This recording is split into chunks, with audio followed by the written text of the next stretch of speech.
Okay, let's unpack this.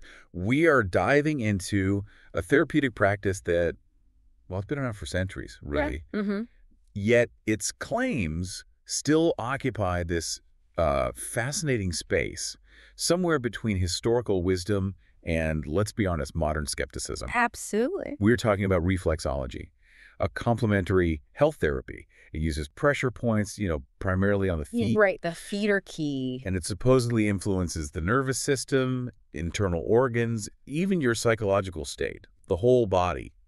It really is a study in duality, isn't it? On one side, you see reflexology used in like a clinical context, Okay, supporting rehabilitation, pain management, maybe general systemic balance. right. But then on the other side, there's this very specific application fostering intimacy and sexual wellness. Which is quite the crossover. Yeah, From precision therapy to sensual connection. exactly. It's an intriguing mix. And that's precisely our mission today. We've gone through your stack of sources to give you, our listener, a really comprehensive deep dive. Mhm. We'll unpack the history, the claimed neurological stuff, map out the body onto the feet, which sounds wild. It's quite detailed.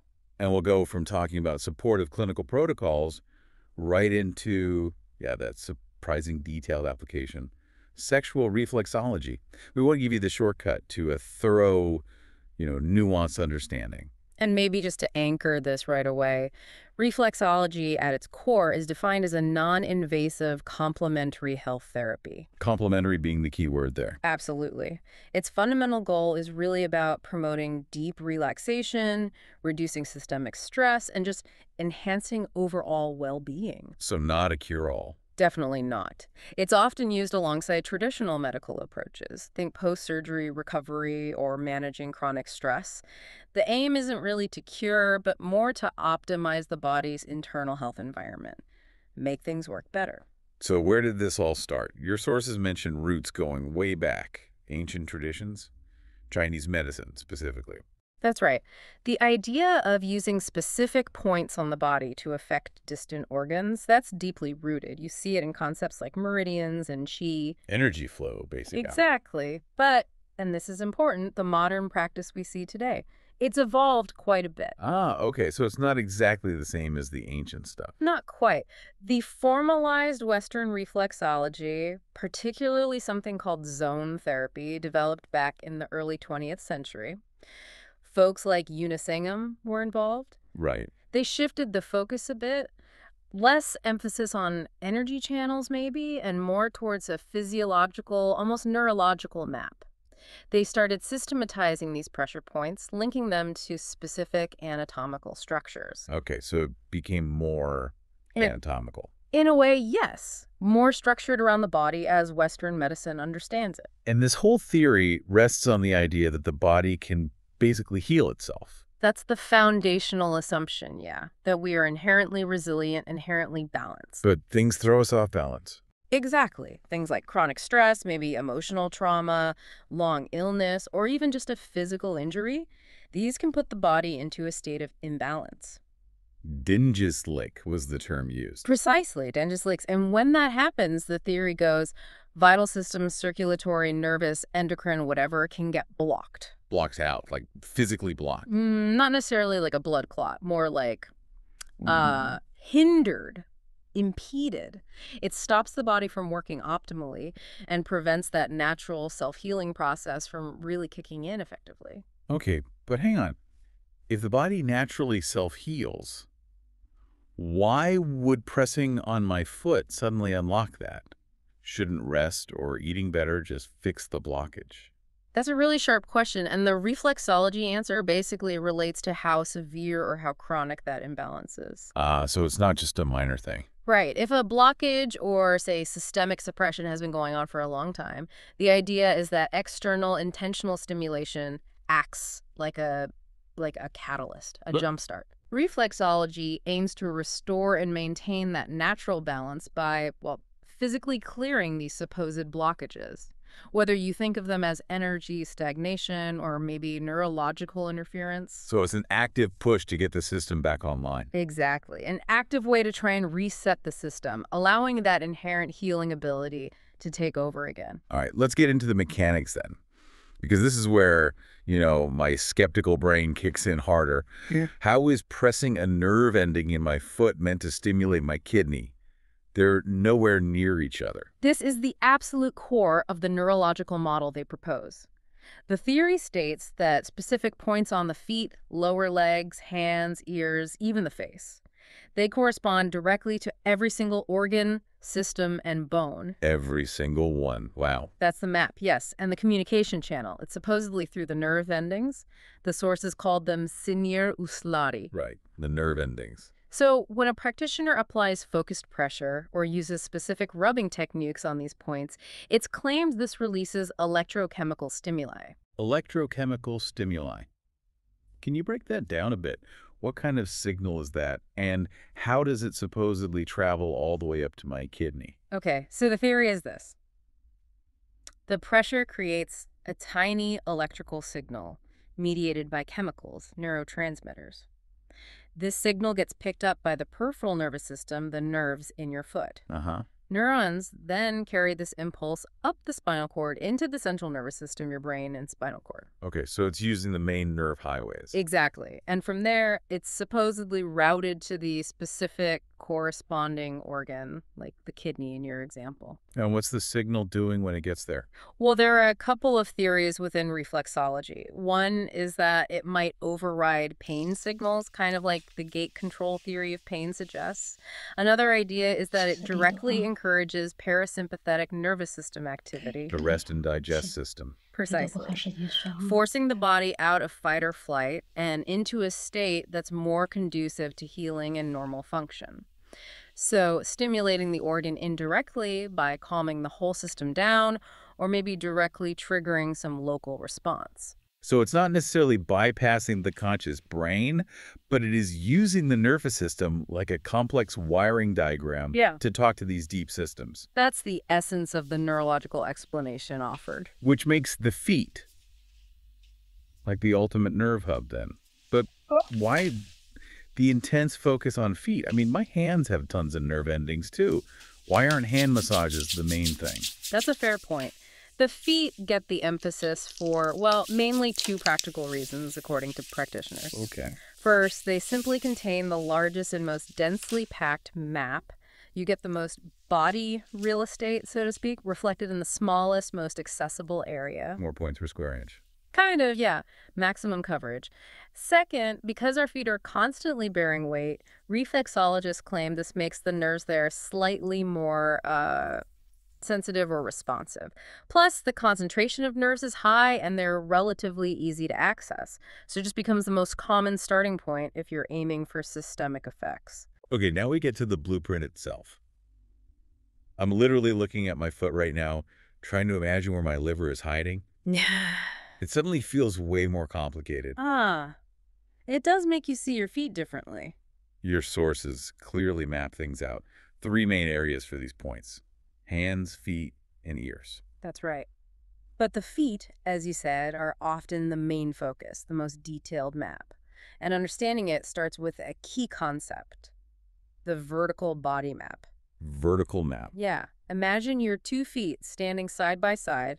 They represent your entire body, split right down the middle, vertically. Ah, okay. So it's like a mirror image split down the center line of my body. Precisely. A perfect mirror image split. So if we take internal organs, Yeah.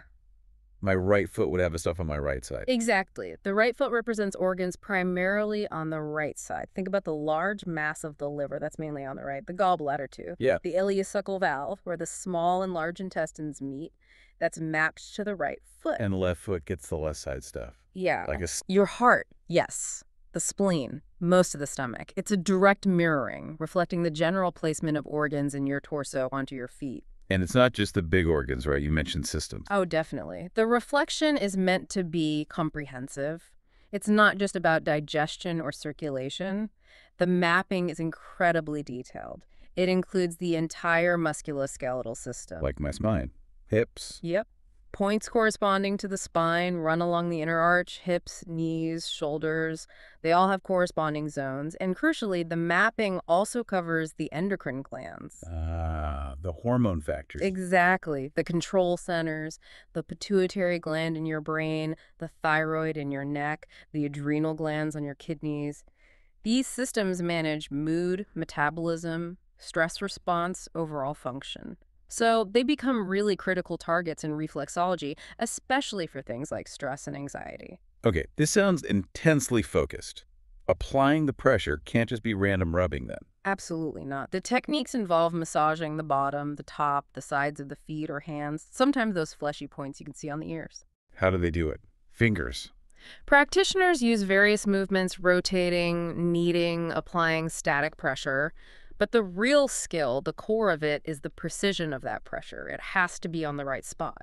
Okay, but if precision is so vital, why do the sources mention using a wooden stick sometimes?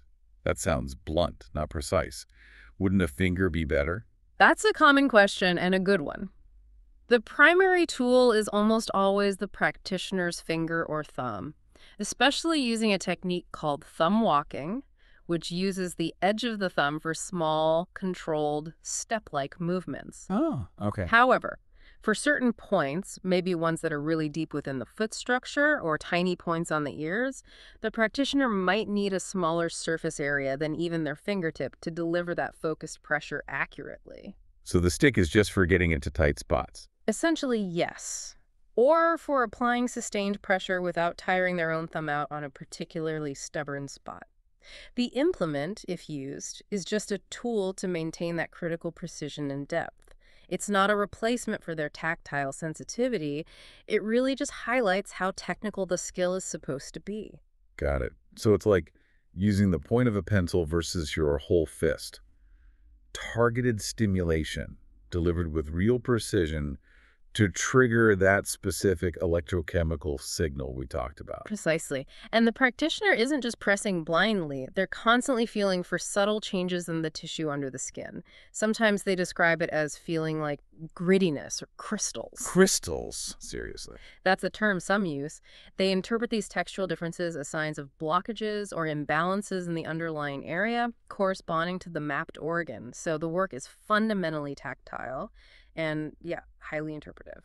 Okay, this brings us to the applications. Your sources list a really wide range. We know it's popular for general wellness, but what specific areas do advocates claim it supports as a supportive treatment? The list is pretty broad, covering numerous systemic issues. Physiologically, it often gets cited for managing chronic discomforts like back pain or headaches and just reducing general pain levels. Okay. Neurologically, there's documented use, or at least claims of support, for individuals with conditions like multiple sclerosis or Parkinson's. The aim there is often to try and improve nerve function, or maybe reduce tremors. And you mentioned the mental health side too, which seems huge. Absolutely. That systemic approach is key for psychological disorders. By targeting those endocrine system map points, the adrenals, pituitary, hypothalamus. The hormone controls. Right. Practitioners claim they can help regulate the stress response, so that could potentially aid people dealing with chronic depression, insomnia, anxiety. Makes sense if it promotes relaxation. And yes, as we noted earlier, sexual disorders are explicitly mentioned too. These often stem from underlying anxiety or maybe hormonal imbalances areas where reflexology claims it can offer systemic support. And what about physical therapy? Yeah, it's used quite a bit in physical therapy and rehabilitation settings. The claim there is that it can help reduce immediate pain around an injury, maybe make exercises easier to perform, potentially speeding up recovery. Okay, with all these claims of physiological impact, the training must be serious. This isn't just like getting a relaxing foot rub at a spa, is it? The sources stress expertise. They really can't stress it enough. For therapeutic application, aiming for these specific effects, the sources strongly emphasize it must be done by experts, people with sufficient training and certification. How much training are we talking? Often hundreds of hours, specifically focused on reflexology theory, mapping, and techniques. not just general massage therapy training. If the goal is to stimulate, say, your liver function, you absolutely need to know precisely where that point is and how to work it And correctly. the process doesn't just start with the foot massage itself, right? There's a protocol beforehand. Yes, ideally. It should begin with a pretty comprehensive evaluation of the person's general health status. Sometimes this even involves input from their regular doctors or specialists. Why is that evaluation so important? It serves a few purposes. First, it helps rule out any contraindications, reasons why someone shouldn't have reflexology. Second, it helps pinpoint the primary systemic issues that need attention. And third, it guides the practitioner on where to focus. Should they work the hands, the ears, or the feet?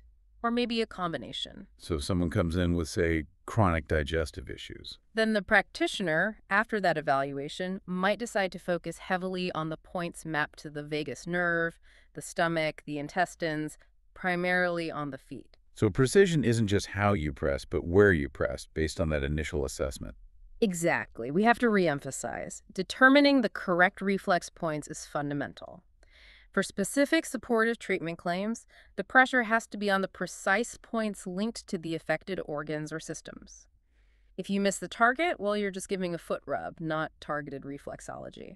How do they maintain that precision during a session? It involves constantly reading the patient's body language, any flinches or sighs, adjusting pressure based on how the tissue feels under their fingers, and using those specific techniques, like the thumb walking we mentioned, which ensures focused, small steps of pressure rather than just broad rubbing. Given that it's claimed to have these systemic effects, who should definitely avoid getting reflexology? Are there risks? Yes, there are clear contraindications listed because of the potential for systemic stimulation. The sources are quite specific. Okay. Women in their first trimester of pregnancy. The concern is potentially stimulating uterine points. Right, makes sense. Also, individuals at high risk of a heart attack or those with unstable cardiac conditions. The idea is that strong nerve stimulation could potentially cause complications, theoretically. Okay. And finally, anyone currently experiencing a high fever or an active infection. Stimulating the body systems might, again, theoretically accelerate the circulation of pathogens or worsen the fever. Got it. So if someone is cleared for treatment, what's a typical session like? What should they expect?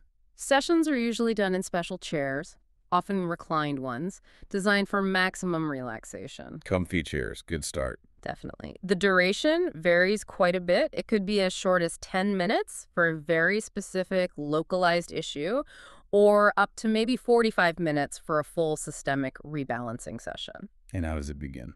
It almost universally starts with thoroughly warming up and rubbing the entire foot or hand area being worked on. This isn't just pleasant, it prepares the tissues, increases circulation locally, and lets the practitioner get a feel for the structure, the temperature, any specific areas that feel different before they start the targeted point work. Okay, we've laid out all these really interesting claims: nerve stimulation, rebalancing systems, pain reduction. But we need to connect this back to the scientific reality check. Where does medical reflexology actually stand with the broader scientific community right now? And this is where we really need to put our critical thinking hats on. While you'll find many proponents and many individuals who genuinely feel they've benefited over decades, Lots of anecdotal a evidence. lot of anecdotal evidence and perceived success, yes. But we have to be clear. Currently, there isn't a strong scientific consensus based on rigorous, large-scale, controlled, peer-reviewed clinical trials. Okay. Meaning, there's no widely accepted scientific proof that pressing a specific point on the foot definitively causes a direct, measurable physiological change in a distant, non-adjacent organ like your liver or your lungs. That specific cause and effect link isn't established scientifically. Okay, so if that direct anatomical connection isn't proven, does that mean the benefits people feel are just placebo Well, or something else? not necessarily just placebo, and this is the really crucial nuance for you, the listener. Even without proof of direct organ stimulation, reflexology is still seen by advocates as a low-risk, potentially beneficial complementary path. What's the mechanism then, if not direct organ links? The power, which is increasingly acknowledged even by researchers skeptical of the organ maps, likely lies in its proven ability to activate the parasympathetic nervous system. Ah, the relaxation response again. Exactly. Focused, intentional, caring touch, especially on highly sensitive areas like the feet, is profoundly effective at inducing deep relaxation. It lowers cortisol, those stress hormones. It reduces anxiety. And that is therapeutic in itself. Absolutely. That powerful anti-stress response helps the body shift resources towards healing, recovery, and normal function. So people do often feel better, less pain, less anxiety, whether or not their actual liver point was directly stimulated in the way the map suggests. It's the overall neurological and hormonal benefit of profound calm that likely yields many of the positive results people report. Which is actually a perfect pivot point.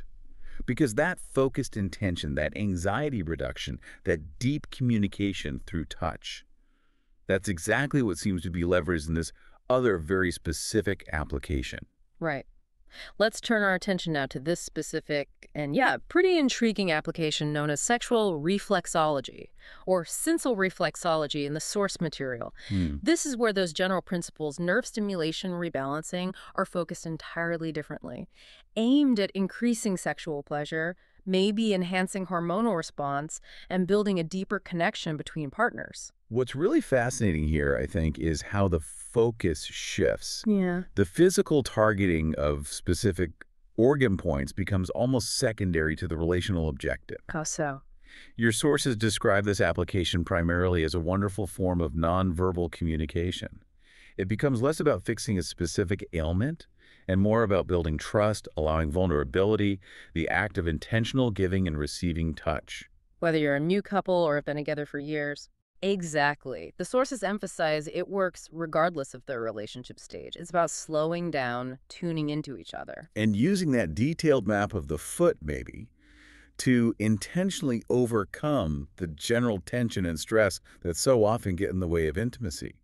The sources really highlighted reducing anxiety through touch as being half the battle. Absolutely. Think about the direct physiological link there.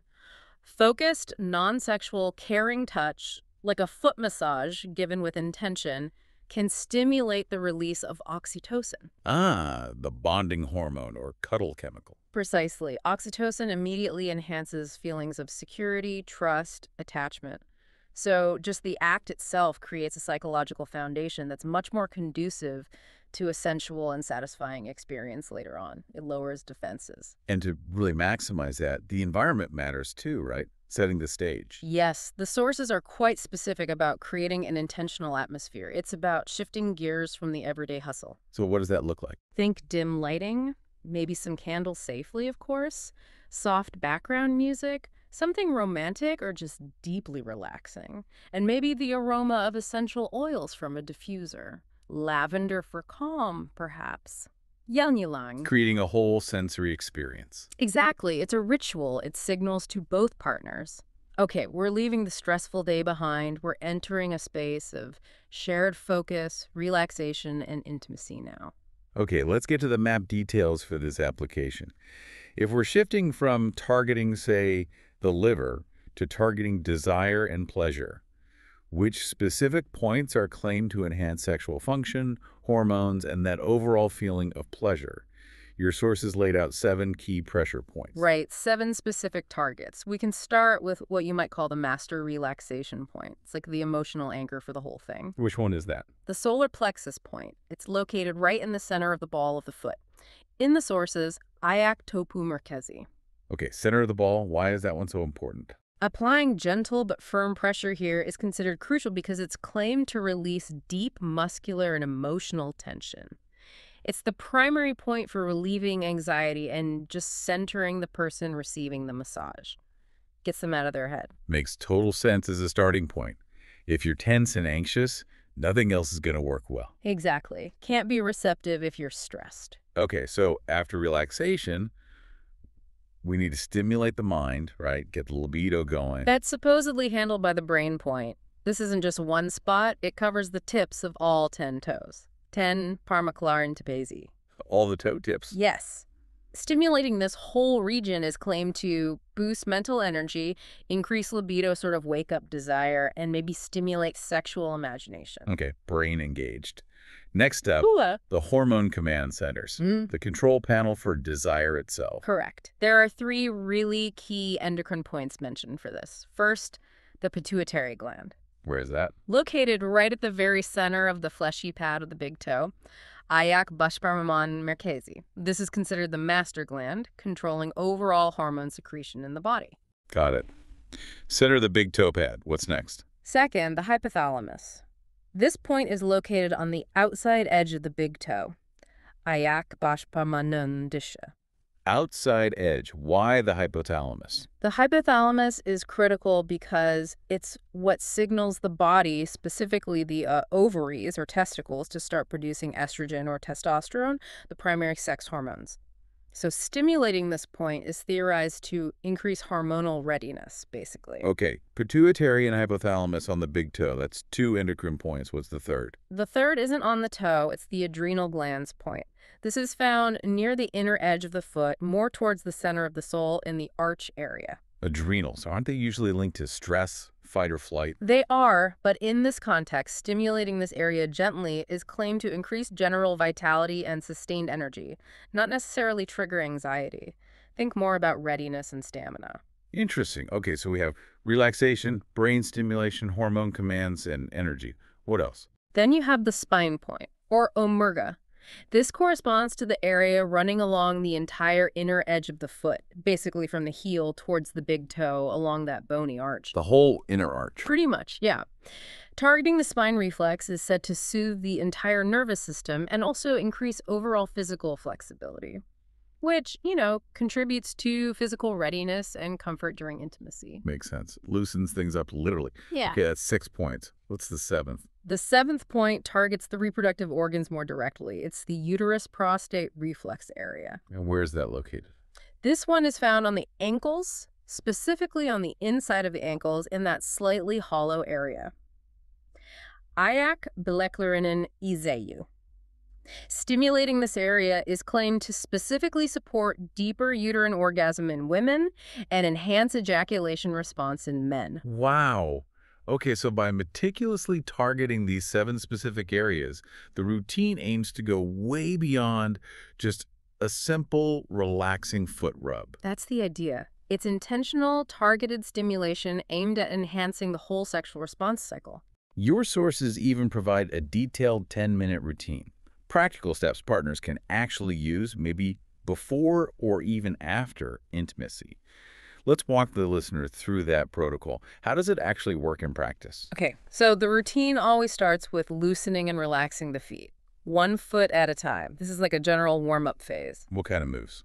Gentle stuff. Pressing the whole foot, maybe gently squeezing it, some light, playful slapping perhaps, or gentle kneading.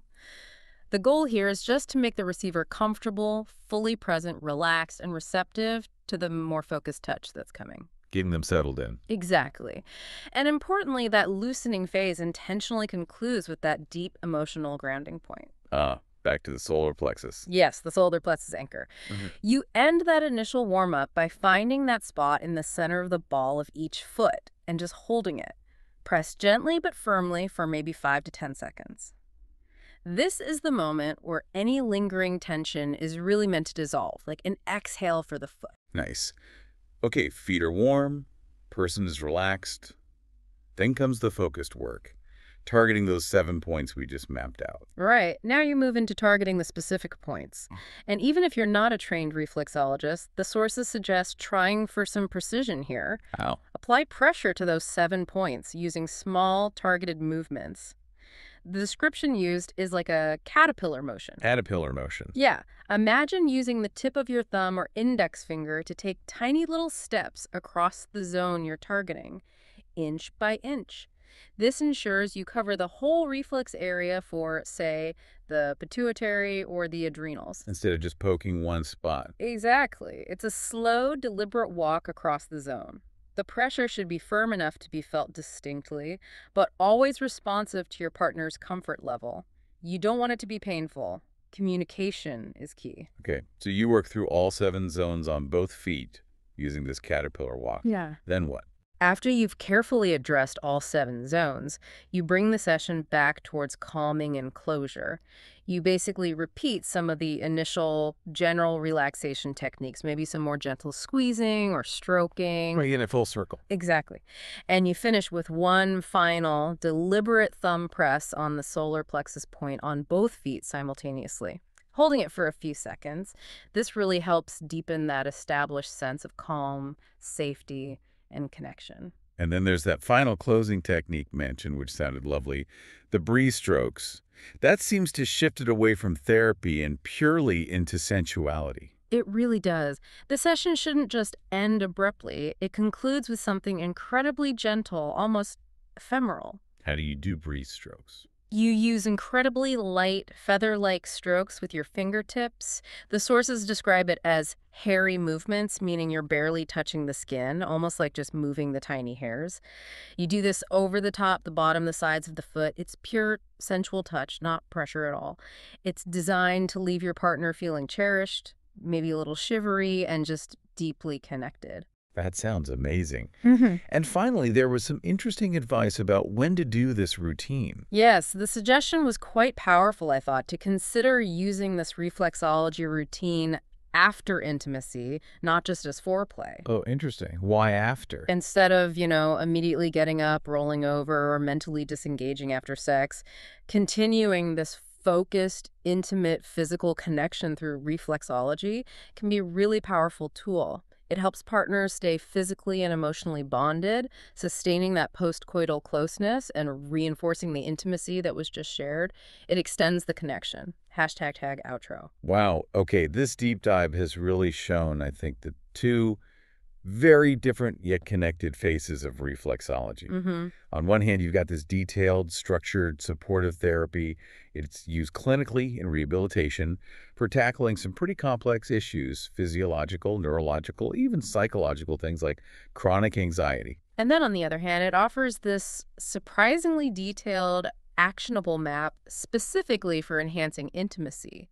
It gives partners a nonverbal language, really, a tool to build trust, reduce stress between them, and intentionally target key areas linked to sexual pleasure and hormonal balance. And the thread connecting both seems to be the power of focused nerve stimulation, the intention to somehow rebalance the body, and just the incredible therapeutic potential of intentional, skilled touch itself. Whether it's applied with that clinical precision aiming for an organ or with a more sensual intention aiming for connection, the whole practice rests on that core theory.